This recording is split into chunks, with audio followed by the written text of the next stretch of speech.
Hello, and welcome to Hereby Nature. Today we're going over Ecclesiastes 3:11, which reads, "Yet God has made everything beautiful for its own time.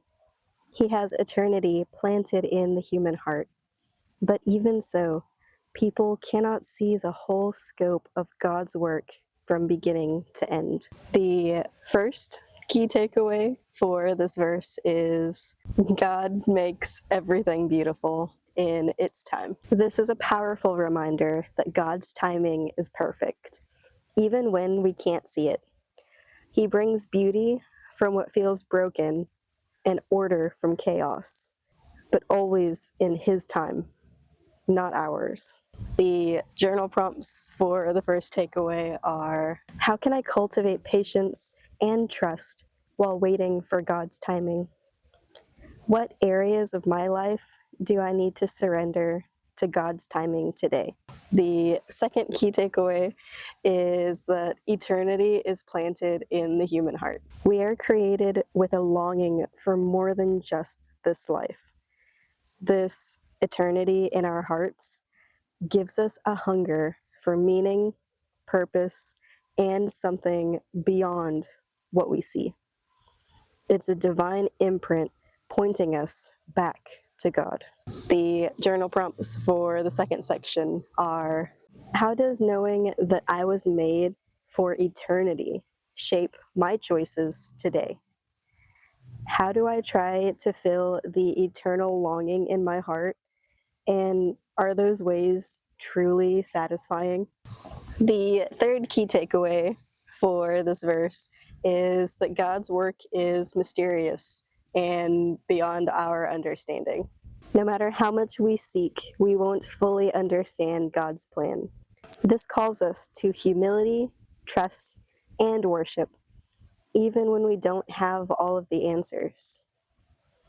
The journal prompts for the third takeaway are: how do I respond when I don't understand what God is doing in my life?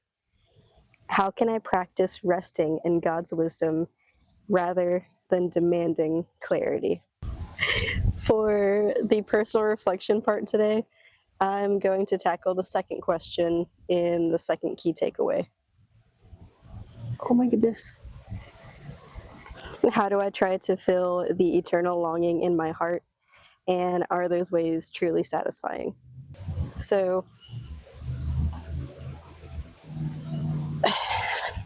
man, of course, I'm like trying to do a garden and I'm practicing, not necessarily daily. I would like it to get to be daily, but I'm practicing doing a devotional and I'm trying to cultivate a rhythm of prayer in my life.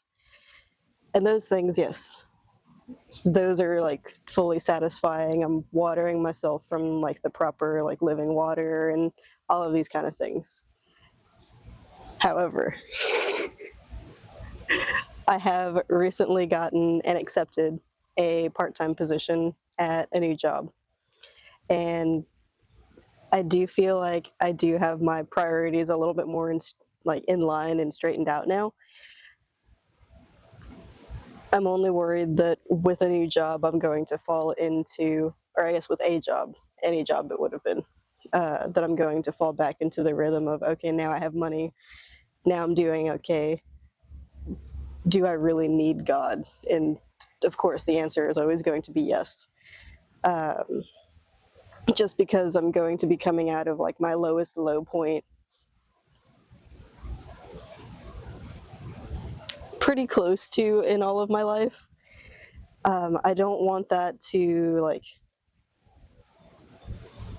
I don't want to, just because I'm doing better, I don't want to forget why I've been given this chance to do better, if that makes sense. If you were to tell me at the beginning of the year that I would have quit my job, been unemployed for 2.5 months, and I would have taken a part-time job, I don't know if I would have believed you, because I was the breadwinner and just all of these things. And with me living in America and the economy being the economy right now. I don't know that I would have believed that, one, we would have been able to keep the house while I was unemployed, and that we would have been able to pay our bills and take care of everything without having to take out a loan or without having to do like all of these extra things. But also too, I don't know,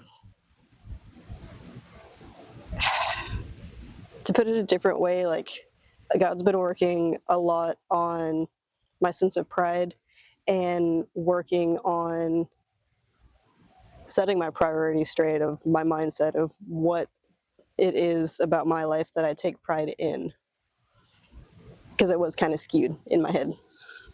So yeah, it's a long-winded way of saying